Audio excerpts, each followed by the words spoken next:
Number 6. Charles isn't the sharpest tool in the shed, is he? A is very intelligent. B is fairly intelligent.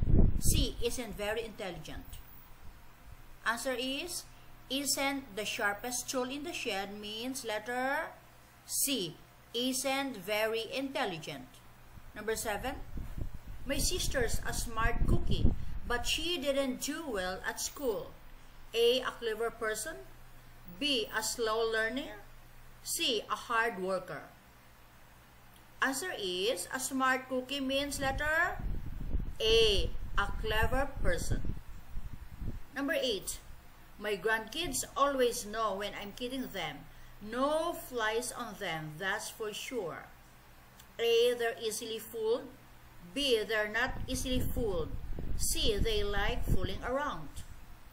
No flies on them means letter B, they're not easily fooled.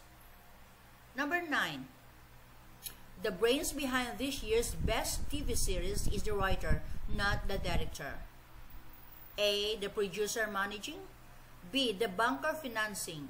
C, the thinker creating. The brains behind means letter C, the thinker creating. Number 10. We all knew Grandpa was losing his marbles.